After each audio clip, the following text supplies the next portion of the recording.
Saudara yang dikasih dalam Tuhan, sebentar lagi pada tanggal 29 Mei 2025,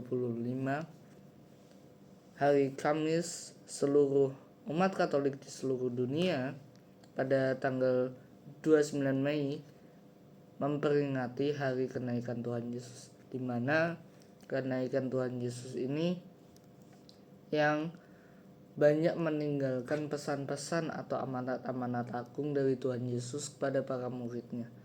Dan Tuhan juga akan menitipkan Roh Kudus atau penghibur itu ke dalam diri murid-muridnya, sehingga murid-muridnya itu tidak merasa sedih, tidak merasa takut karena sudah kehilangan gurunya atau sudah kehilangan teladannya. Nah, untuk memperingati hari kebangkitan Tuhan Yesus, di sini aku akan membagi menjadi 2 video.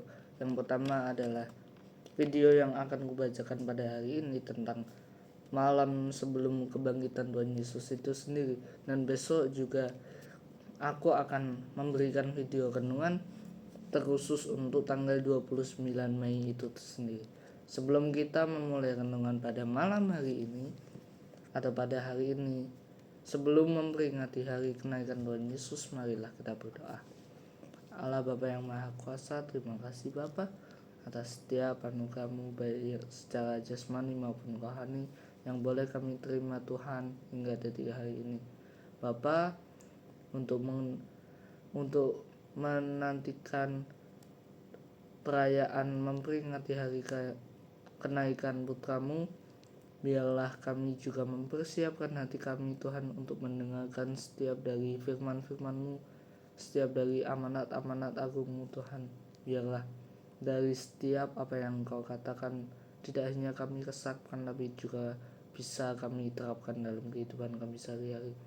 Bapa, berkati renungan pada hari ini, biarlah menjadi jalan dan terang bagi kehidupan kami, dan juga jadikanlah kami menjadi saksi dan alat-Mu untuk mewartakan setiap perbuatan kasih-Mu di dunia ini.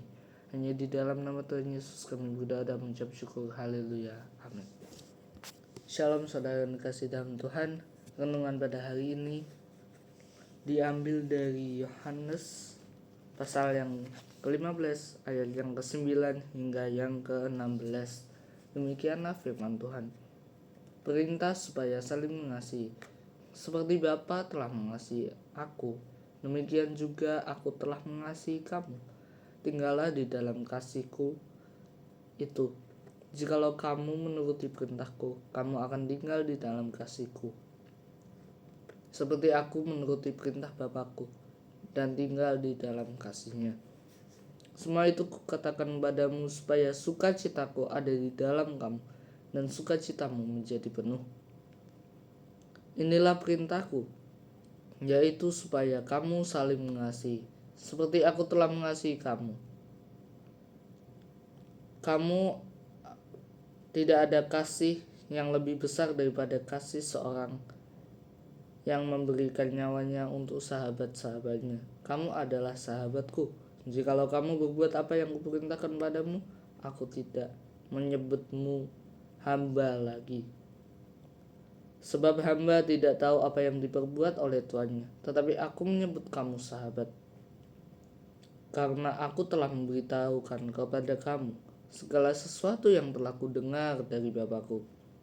Bukan kamu yang mengasihi aku, tetapi akulah yang memilih kamu, dan aku telah menetapkan kamu supaya kamu pergi dan menghasilkan buah, dan buahmu itu tetap, supaya apa yang kamu minta kepada Bapa dalam namaku diberikannya kepadamu.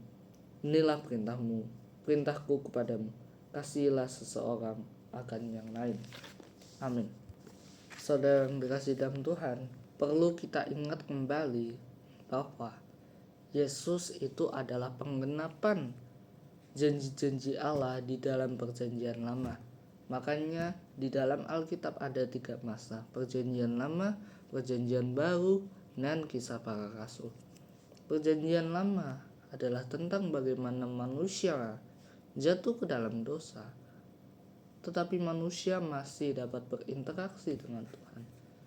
Tetapi sayangnya manusia itu belum ada penebus, belum ada sang juru selamat yaitu Yesus sendiri. Sehingga kita bisa lihat di dalam 10 hukum Taurat bahwa hukum-hukum Taurat itu mungkin bagi kita terlihat lebih kejam daripada hukum kasih. Itu mungkin terlihat bagi kita suatu hukum yang ketat, suatu hukum yang tegas. Karena apa? Karena di perjanjian lama Allah itu seolah-olah masih menganggap kita itu tidak ada apa-apanya, masih menganggap kita sebagai sampingan atau belakangan. Nah, kemudian datanglah Yesus di dalam perjanjian baru. Yesus di dalam perjanjian baru itu menetapkan segala janji-janji Allah yang ada di perjanjian lama, yaitu untuk menyelamatkan manusia. Karena Allah juga menyadari bahwa aku yang membuang manusia, jadi aku yang juga harus mengambil manusia itu sendiri. Aku yang membuat manusia aku yang membuang manusia ke dalam bumi. Maka daripada itu aku juga harus bertanggung jawab untuk menyelamatkan manusia daripada dosa. Amin. Manusia jatuh ke dalam dosa karena memakan buah pengetahuan. Dalam tanda petik, manusia jatuh ke dalam dosa karena manusia tidak taat sama apa yang Allah perintahkan, sama apa yang Tuhan perintahkan. Amin. Nah, kita akan membahas lagi topik utama, yaitu hukum kasih itu sendiri. Hukum kasih perlu diingatkan lagi bahwa Yesus menyempurnakan, menggenapi hukum-hukum Taurat itu menjadi hukum kasih. Istilahnya begini, Yesus tidak menambah, tidak mengurangi efisiensi atau mengurangi fungsi dari hukum Taurat itu sendiri, tetapi Yesus lebih kepada memperingkas atau mempersingkat apa sih yang dimaksud dari hukum Taurat itu sendiri. Hukum Taurat berkata bahwa kalau kamu tidak mau dihukum, sembelihlah anak domba jantan dan taruhlah darahnya di depan pintu. Hukum Taurat masih menganggap kudus apa ya itu artinya persembahan, terutama di sini adalah persembahan hewan. Tetapi Tuhan Yesus menyempurnakan di dalam perjanjian baru. Tuhan Yesus menyempurnakan bahwa kalau di perjanjian lama itu kita diharuskan mempersembahkan hewan, ternak, dan apapun itu kepada Tuhan. Tetapi Tuhan Yesus mau ingatkan di dalam perjanjian lama, cukup aku yang dipersembahkan, cukup Yesus yang dipersembahkan satu kali untuk seluruh manusia. Amin. Jadi di sini kita tidak perlu lagi mempersembahkan korban-korban ternak, mempersembahkan apapun itu untuk pengampunan dosa. Cukup datang kepada Yesus saja. Karena apa? Ketika kita sudah menerima Tuhan Yesus itu sendiri dalam diri kita, kita tidak perlu dibaptis lagi. Kita tidak perlu menyembelih ternak-ternak, karena kita punya penyelamat yang sejati. Kita punya korban darah itu sendiri, darah Yesus itu sendiri, dimana ketika kita sudah dikuasai oleh Tuhan Yesus, tetapi ketika kita jatuh dalam dosa, kita tinggal bertobat. Kita tidak perlu melakukan berbagai aksi untuk mengharuskan Allah mengampuni kita, tetapi cukup kita bertobat, kita berbalik pada Allah, maka Allah akan mengampuni kita. Kita akan bahas satu persatu di pasal yang ke-15, mulai dari yang 9. Seperti Bapa telah mengasihi aku, demikianlah juga aku telah mengasihi kamu. Tinggallah di dalam kasih-Mu. Jikalau kamu menuruti perintahku, kamu akan tinggal di dalam kasih, seperti aku menuruti perintah Bapakku dan tinggal di dalam kasih-Nya. Saudara yang dikasih dalam Tuhan, dipertegas lagi bahwa di sini Tuhan Yesus juga menyinggung tentang Tritunggal Maha Kudus. Dikatakan, seperti Bapa telah mengasihi aku, demikian juga aku telah mengasihi kamu. Seperti aku menuruti perintah Bapakku dan tinggal di dalam kasih-Nya. Saudara yang dikasih dalam Tuhan, Bapa, Anak, dan Roh Kudus itu adalah satu pribadi tetapi tiga fungsi, tetapi tiga kuasa. Itu yang disebut Tritunggal Maha Kudus. Tuhan sebagai Bapa itu adalah Tuhan sebagai pencipta, entah itu pencipta alam semesta, pencipta hewan-hewan, tumbuhan, makhluk hidup, dan menciptakan semuanya itu. Tuhan sebagai anak, sebagai Yesus, itu adalah Tuhan yang berfungsi atau bertugas untuk menebus dosa manusia. Tuhan sebagai Roh Kudus, atau bisa disebut roh daripada Tuhan itu sendiri, rohnya Tuhan itu sendiri adalah roh yang diutus Tuhan Yesus setelah kepergian Tuhan Yesus. Roh inilah yang berfungsi untuk menyatukan hati kita dengan Tuhan Yesus itu sendiri, walaupun kita tidak bisa melihat Tuhan Yesus secara kasat mata, walaupun kita tidak bisa melihat Tuhan Yesus secara langsung. Anak kita percaya bahwa Tuhan Yesus itu telah hadir dalam diri kita, dan Roh Kuduslah yang mengingatkan bahwa Tuhan itu selalu hadir dalam kehidupan kita. Amin. Makanya Tuhan Yesus pernah berkata di akhir-akhir penampakannya kepada Thomas, diam adalah murid yang tidak percaya karena kebangkitan Tuhan Yesus. Tuhan Yesus hanya berkata, karena kamu melihat makanya kamu percaya. Barang siapa tidak melihat tetapi dia percaya, dia layak berbahagia. Berbahagialah dia yang tidak melihat, walaupun tidak melihat dia tetap percaya. Artinya apa? Walaupun kita tidak dekat secara jasmani, kita tidak dekat secara jasmani, secara badan, tidak bisa melihat Tuhan Yesus itu sendiri secara langsung, tetapi kita punya Roh Kudus, di mana Roh Kudus itulah yang memberikan kedekatan, atau bisa disebut sebagai hubungan, sebagai penghubung antara kita dengan Tuhan. Amin. Jikalau kamu menuruti perintahku, kamu akan tinggal di dalam kasihku, seperti aku menuruti perintah Bapakku dan tinggal di dalam kasih-Nya. Ini artinya apa, saudara? Bahwa ketika kita taat sama Tuhan Yesus, apa yang diperintahkan Tuhan Yesus, apa yang difirmankan Tuhan, ketika kita melakukan itu semua, maka kita menyadari bahwa Allah lah yang memakai kita menjadi saksi dan alat. Amin. Ketika kita melakukan perintah-perintah Tuhan, kita menyadari bahwa ada Allah, ada kuasa Roh Kudus yang membantu kita untuk melakukan karya-karya yang ajaib di hadapan Tuhan. Amin. Kalau kita menuruti perintah Tuhan, kita menyadari bahwa ada Tuhan itu sendiri, ada kuasa Tuhan yang memampukan kita untuk melakukan setiap perkara-perkara duniawi, baik duniawi maupun yang rohani. Tuhan mampukan itu sendiri. Jadi ketika kita menuruti perintah Tuhan, kita semakin menyadari, semakin disadari bahwa aku melakukan perintah Tuhan karena aku yakin Tuhan ada di dalam diri aku, makanya aku harus melakukan perintah Tuhan. Next, ayat 11. Semuanya itu kukatakan padamu, supaya sukacitaku ada di dalam kamu dan sukacitamu menjadi penuh. Artinya apa?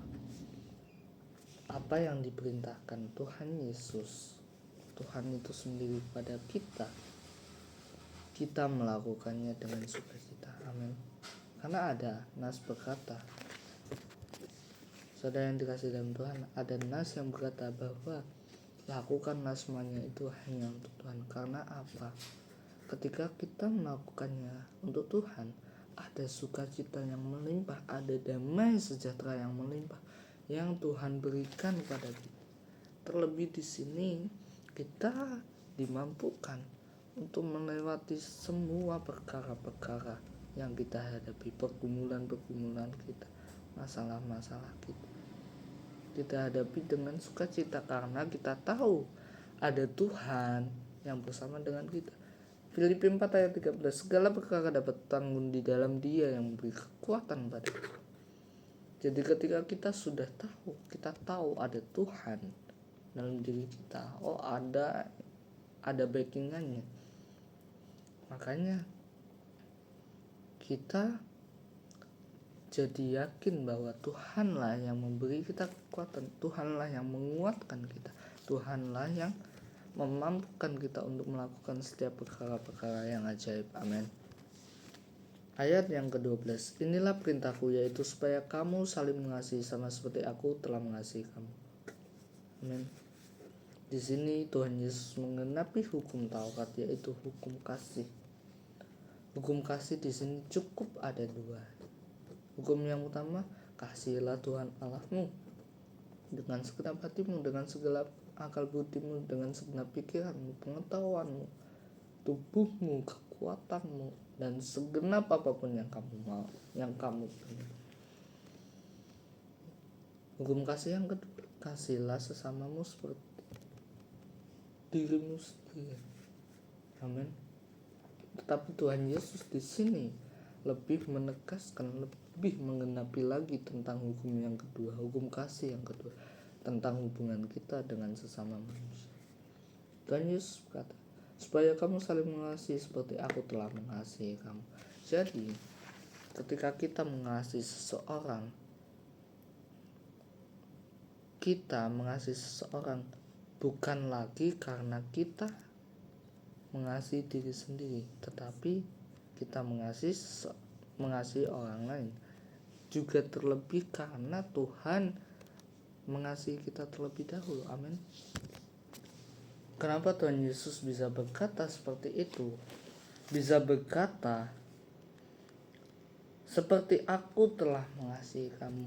Saudara yang dikasihi dalam Tuhan, ingat lagi bahwa di dalam kehidupan kita, setelah kita didamaikan dengan darah Yesus, kita bertobat, kita dibaptis, kita menerima kelahiran baru itu sendiri, kita tidak bisa menggunakan kekuatan kita sendiri. Artinya di sini semuanya itu diatur oleh Tuhan, saudara. Jadi kita tidak bisa mementingkan diri kita sendiri. Kita tidak bisa mementingkan bahwa pekerjaan Allah itu untuk diri kita sendiri. No. Itu jatuhnya adalah kepada keegoisan. Tetapi Tuhan Yesus ingin ingatkan pada kita mengasihi orang lain itu karena Tuhan telah mengasihi kita. Kita melakukan perintah Allah itu karena ada Tuhan dalam diri kita, bukan karena pengetahuan kita, bukan karena fisik kita, bukan karena kekayaan kita segalanya, no. Tetapi semuanya hanya untuk Tuhan. Saya teringat di perumpamaan tentang janda yang miskin. Tuhan Yesus membandingkan antara janda yang memberikan sepeser hartanya ke dalam kotak persembahan. Mungkin secara duniawi janda itu memberikan lebih sedikit daripada apa yang orang-orang Farisi dan ahli-ahli Taurat itu beri. Tetapi di sini Tuhan Yesus memutarbalikkan fakta, di mana janda itulah yang lebih banyak memberi. Karena apa? Tuhan Yesus berfirman bahwa janda itu memberikan seluruh hidupnya kepada Tuhan, kepada kotak persembahan itu. berbeda dengan orang-orang yang lain yang mungkin secara duniawi itu mungkin uangnya banyak, mungkin hartanya melimpah. Tetapi Tuhan Yesus melihat tentang bagaimana kita memberikan seluruh hidup kita kepada Tuhan. Amin. Di sini titik ukurnya adalah kita melakukannya semuanya itu untuk Tuhan. Karena Tuhan, oleh Tuhan, dan untuk Tuhan. Karena Tuhan telah memberikan kita kekuatan melalui Roh Kudus yang sebagai penghubung antara kita dengan Allah. Oleh Tuhan, Filipi 4 ayat 13, segala perkara dapat kutanggung di dalam Dia yang memberi kekuatan padaku. Oleh Tuhan di sini artinya bahwa ada Tuhan, ada kuasa Tuhan yang ikut serta untuk melakukan setiap perkara-perkara dalam kehidupan kita, baik secara duniawi maupun secara rohani. Yang ketiga, untuk Tuhan. Di sini harus lebih hati-hati saudara, karena kita bisa saja jatuh dalam keegoisan. Kita bisa saja jatuh, kita mungkin pelayanan, kita mungkin khotbah, kita mungkin memberitakan Injil, tetapi alasannya bukan karena Tuhan. Hati-hatilah kalau kita melakukan pekerjaan Tuhan, tetapi alasannya adalah untuk mendapat pujian, untuk mendapat harta, untuk mendapat gaji, untuk mendapat hak istimewa, atau apapun itu yang bersifat dunia. Melakukan perintah Tuhan, contohnya adalah mengasihi sesama, itu harus benar-benar tulus, benar-benar pure, bahwa itu kita lakukan untuk memuliakan nama Tuhan. Kita lakukan karena Tuhan yang berperkara dalam kehidupan kita, bukan karena kekuatan kita. Kita lakukan karena ada Tuhan yang memberikan kita kekuatan, yang memberikan kita jalan, yang memberikan kita semangat untuk kita bisa melakukan semuanya itu. Amin. Jadi di sini dikatakan, seperti aku telah mengasihi kamu. Jadi perintah Tuhan adalah, walaupun kita melakukan pekerjaan Tuhan, ketika kita melakukan perintah-perintah Tuhan, lakukanlah itu dengan sukacita, sama seperti kita melakukannya untuk Tuhan. Amin. Next, ayat 13. Tidak ada kasih yang lebih besar daripada kasih seorang yang memberikan nyawanya untuk sahabat-sahabatnya. Kamu adalah sahabatku jikalau kamu berbuat apa yang kuperintah kepadamu. Aku tidak menyebut kamu lagi hamba, sebab hamba tidak tahu apa yang diperbuat oleh tuannya. Tetapi aku menyebut kamu sahabat, karena aku telah memberitahukan kepada kamu segala sesuatu yang telah kudengar dari Bapa. Saudara yang dikasih dalam Tuhan, kata sahabat dengan kata hamba itu adalah dua kata yang sangat berbeda artinya. Kenapa saya bisa katakan begini? Hamba itu mungkin tunduk kepada majikannya karena ada imbalan, misalnya gaji, misalnya ada hadiah atau uang atau bla bla bla yang lain segalanya. Tetapi sahabat itu melakukan perintah tuannya itu semata-mata untuk tuannya, bukan untuk diri sendiri. Jadi di sini Tuhan Yesus tegaskan lagi perintah-perintah yang Tuhan beri kepada kita, nasihat-nasihat, amanat-amanat agung yang Tuhan kasih kepada kita, biarlah kita lakukan dengan ikhlas, dengan sukacita, sama seperti kita melakukan untuk Tuhan, dan bukan untuk kesenangan kita sendiri, dan bukan hanya karena untuk dapat hal-hal duniawi, tetapi karena hati kita dikuasai oleh Roh Kudus, dikuasai oleh Tuhan itu sendiri, sehingga kita menyadari bahwa kita melakukan itu semua karena atau kita melakukan itu semua hanya untuk kemuliaan Tuhan, hanya untuk nama Tuhan dipermuliakan. Amin. Tuhan Yesus pernah berkata, segala sesuatu yang kamu minta di dalam namaku, aku akan melakukannya kepadamu. Jikalau kamu melakukan perintah Anak, maka kamu akan mengenal Bapa, supaya Bapa dipermuliakan di dalam aku. Jadi intinya di sini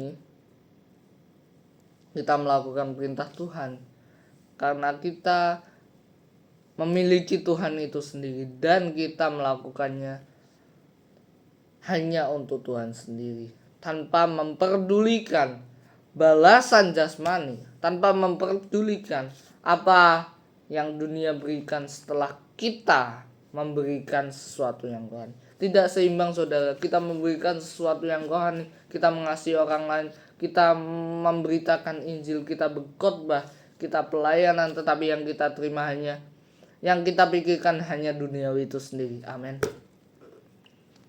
Justru ketika kita melakukan perkara-perkara rohani, seharusnya yang kita pikirkan adalah hadiah rohani itu sendiri, yaitu dengan keintiman dengan Tuhan, dengan kuasa Roh Kudus yang menguatkan kita, yang menjadi penghubung antara kita dengan Tuhan itu sendiri. Amin. Jadi di sini jelas ya bahwa Tuhan Yesus tidak menyebut kita hamba, tetapi menyebut kita sahabat. Kita jangan menjadi hamba yang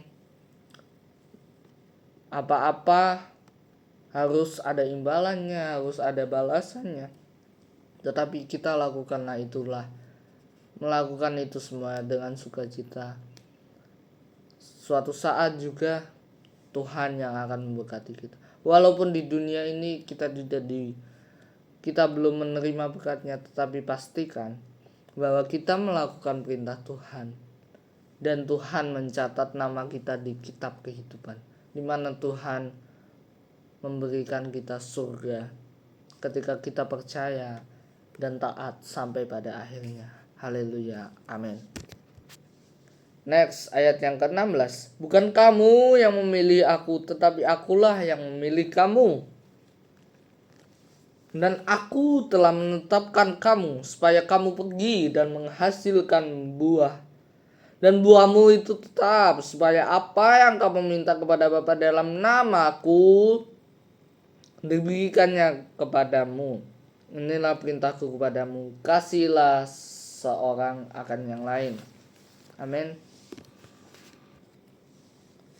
Saudara yang dikasih dalam Tuhan, di ayat yang terakhir ini kita berbicara lagi, kita merenungkan lagi apa arti pertobatan itu sendiri, apa arti kelahiran kembali itu sendiri, apa arti baptisan itu sendiri.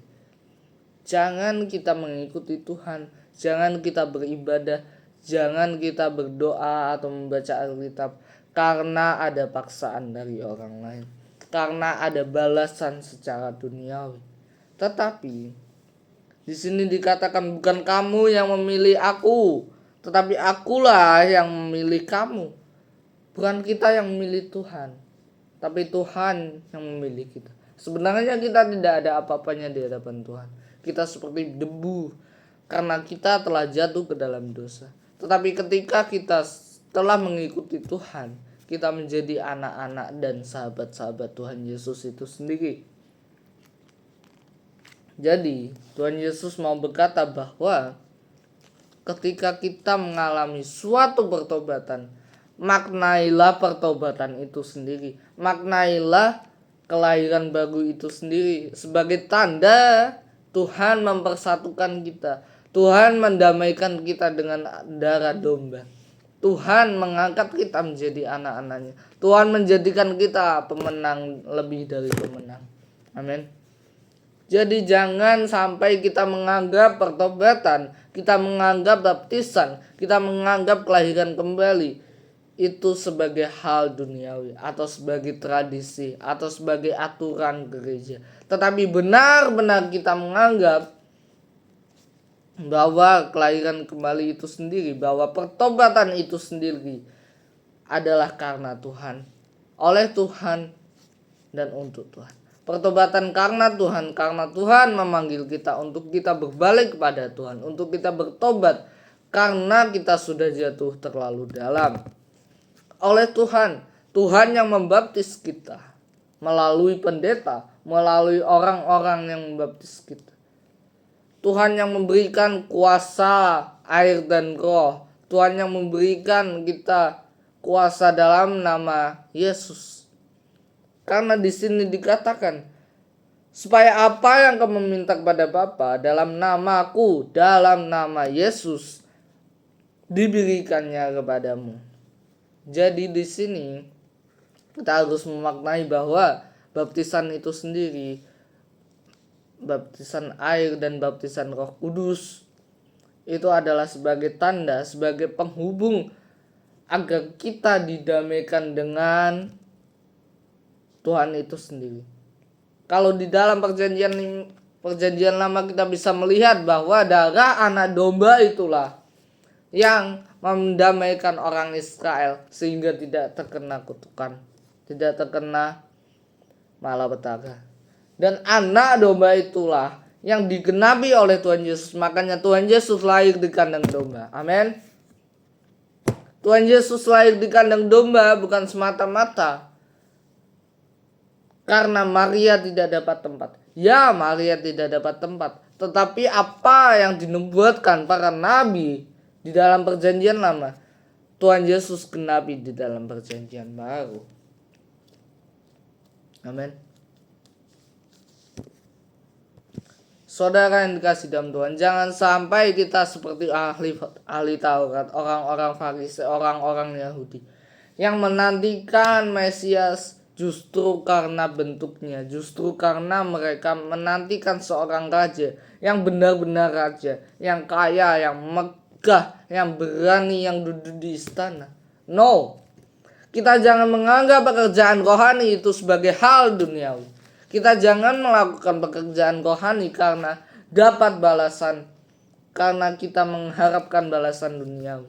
Tetapi anggaplah pekerjaan rohani itu sebagai berkat-berkat rohani, di mana Tuhan senantiasa menebus kita, menyelamatkan kita daripada dosa, sehingga kita layak di hadapan Tuhan. Jangan sampai kita menjadi orang-orang Farisi di mana mereka menganggap Mesias sebagai raja yang diartikan sebagai kerajaan. Mereka memandang Mesias secara duniawi. Tetapi kita memandang Mesias secara rohani, di mana ada Roh Allah yang menjadi penghubung antara kita dengan Allah. Katakan amin. Jadi kita mengerti bahwa perkara rohani dengan perkara jasmani, perkara duniawi itu berbeda, saudara. Jelas-jelas dikatakan kita bukan dari dunia ini. Makanya dunia membenci kita karena kita melakukan perintah-perintah Tuhan. Amin. Kita bukan dari dunia ini, saudara. Makanya pola pikir kita, mindset kita ubah menjadi pola pikir yang rohani, di mana segala sesuatu dikerjakan karena ada Tuhan, dilakukan oleh Tuhan dan untuk Tuhan. Di mana mindset duniawi kita yang mungkin meminta imbalan, meminta hal-hal jasmani, meminta gaji dan lain sebagainya, kita ubah menjadi pola pikir yang rohani, di mana kita bisa membangun keintiman lewat pelayanan, lewat khotbah, lewat pemberitaan Injil dan lain sebagainya. Jangan jadikan perkara rohani dengan kekuatan diri kita sendiri, karena kita tidak mampu melakukan perkara rohani dengan kekuatan diri kita sendiri. Kita harus benar-benar menyadari kita dimampukan sampai detik ini karena ada Tuhan yang bersama dengan kita, karena Tuhan yang menyelamatkan kita. Amin. Ada satu lagu saya akan nyanyikan.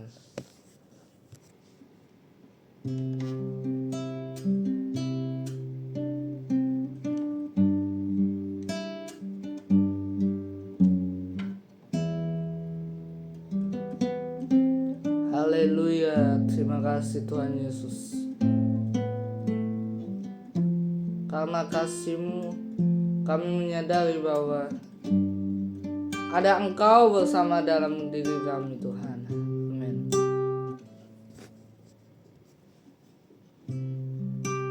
Mari saudara kita nyanyikan sekali lagi. Bersama-sama kita nyanyikan. Kasih yang sempurna telah ku terima darimu Tuhan. Haleluya, bukan karena kebaikanku, karena oleh kasih karuniamu. Amin.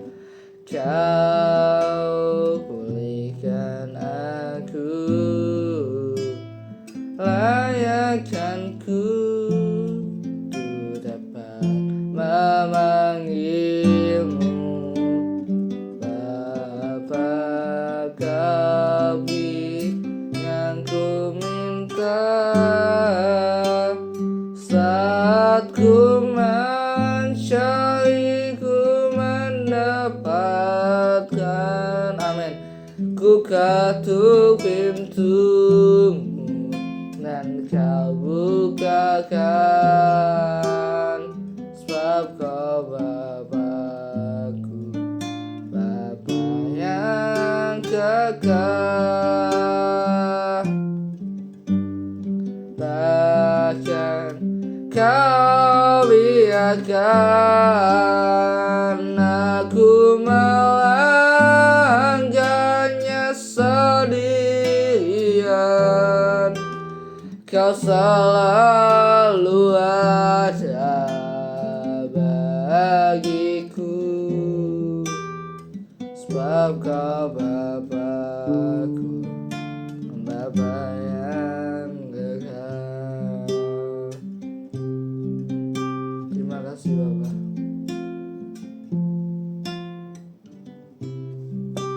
Melalui kasih-Mu kami diajarkan Tuhan, agar kami melakukan semuanya hanya karena Engkau Tuhan. Karena Engkau yang memberi kami kekuatan. Hanya di dalam nama-Mu saja Bapa, hanya di dalam nama-Mu kami melakukan segala perkara-perkara, baik secara duniawi maupun secara rohani Bapa. Haleluya. Terima kasih Bapa. Kami bersyukur atas kasih Engkau menjadikan kami sahabat-sahabat dan anak-anak-Mu Bapa, di mana kami bukan lagi hamba, bukan lagi sebagai penurut saja Tuhan, tapi kami di sini Engkau jadikan sebagai pelaksana firman-Mu. Dan bukan hanya pelaksana firman-Mu Bapa, tapi Engkau juga mengutus kami Tuhan menjadi saksi dan alat-Mu Tuhan, dimana ketika kami memberitakan Injil itu sendiri Bapa, ketika kami mewujud nyatakan cinta kasih Engkau, ketika kami melakukan setiap dari firman-firman-Mu Bapa, orang-orang melihat ada Allah di dalam diri kami, ada Tuhan yang mengutus kami, ada Yesus yang kami nanti-nanti,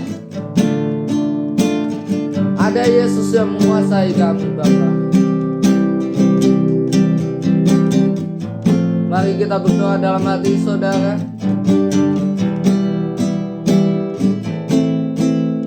Sira kata bakara bakara bakara bakara bakara bakara bakara. Sikina kata bakara bakara bakara bakara bakara bakara. Kirayala bakara bakara bakara bakara bakara bakara bakara. Kira makata bakara bakara bakara. Sikina kata bakara bakara bakara bakara bakara. Haleluya. Orang makata sikira makata sikira makata bakara bakara bakara. Sikira makata bakara bakara bakara. Terima kasih Tuhan Yesus.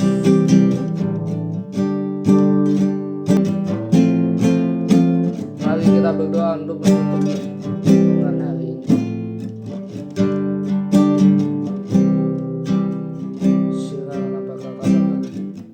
Terima kasih Bapa atas renungan hari ini Tuhan. Kembali kami tegur Tuhan tentang bagaimana kami harus membedakan di mana kami harus melakukan perkara rohani dan di mana kami menyelesaikan perkara dunia. Engkau telah berfirman bahwa kedua perkara itu, baik jasmani dan juga rohani Tuhan, adalah dua hal yang berbeda. Ampuni kami Bapa bila kami sering menyatukan kedua perkara itu Tuhan. Mungkin kami sering egois, mungkin kami sering serakah, mungkin kami melakukan perkara rohani tidak dalam keadaan hati yang tulus Tuhan. Ampuni kami Tuhan bila kami sering mengutamakan imbalan, mencari penghargaan apapun itu Bapa yang berkaitan dengan hal-hal jasmani Tuhan. Ampuni kami orang dosa Tuhan. Mari kita satukan dengan doa yang diajarkan Tuhan Yesus kepada kita. Bapa kami yang di dalam surga, dimuliakan namamu, datanglah kerajaan-Mu, jadilah kehendak-Mu di bumi seperti di dalam surga. Berilah pada hari ini makanan kami yang secukupnya, dan ampunilah akan kesalahan kami, seperti kami juga mengampuni orang salah pada kami.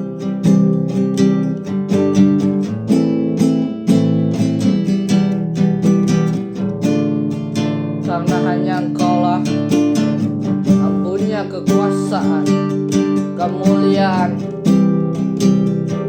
untuk selama-lamanya. Haleluya. Haleluya. Terima kasih. Kami tutup renungan hari ini, renungan malam hari ini Tuhan.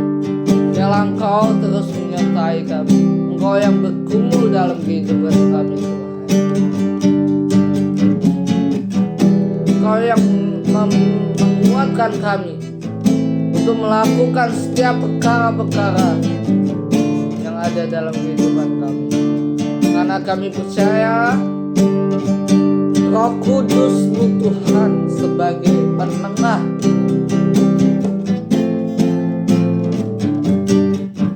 sebagai penghubung antara kami dengan Engkau.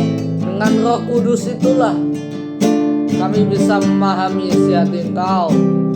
Kami sanggup melakukan perintah-perintah Engkau. Kami dimampukan untuk memberitakan setiap apa yang Kau perintahkan, setiap Injil-Mu Tuhan, melalui tindakan kami sehari-hari Tuhan. Karena Roh Kuduslah yang memberikan hati yang penuh kasih bagi kami, sehingga kami bisa mengasihi sesama.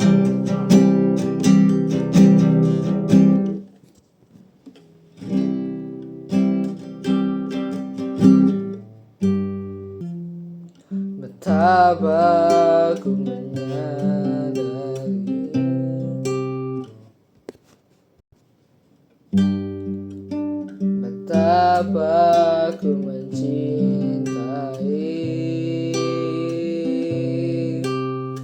segala yang telah terjadi. Yes Lord, tak pernah sendiri. Amin. Jalani hidup ini selalu menyertai.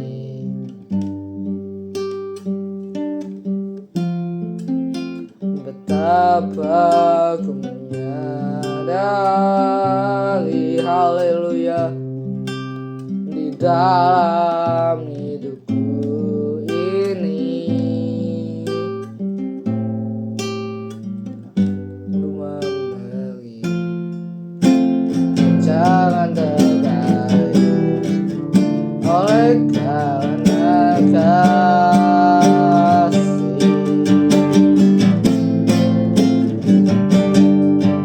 Amin. Satu hatiku, yes Lord, ubah hidup menjadi yang baik. Amin. Bagai amas yang murni, kau membentuk bicara hatiku. Bapa aku mengerti sebuah kasih yang selalu memberi bagai air mengalir. Amin. Yang tiada pernah berhenti, bagai air mengalir yang tiada pernah berhenti. Haleluya. Sirakata bakar.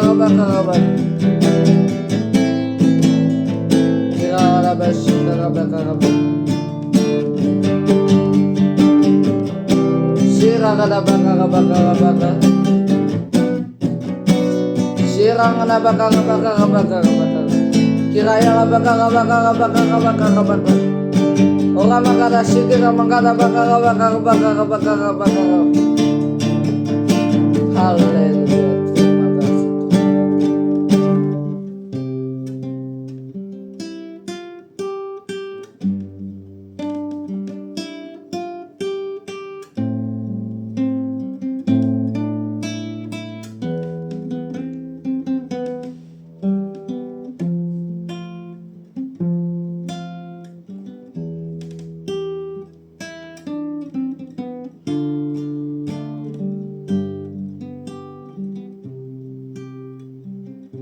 Terima kasih Tuhan. Terima kasih Allah Bapa, Allah Anak, Allah Roh Kudus. Sampai detik ini Tuhan, kami senantiasa bersyukur. Haleluya. Amin. Puji nama Tuhan.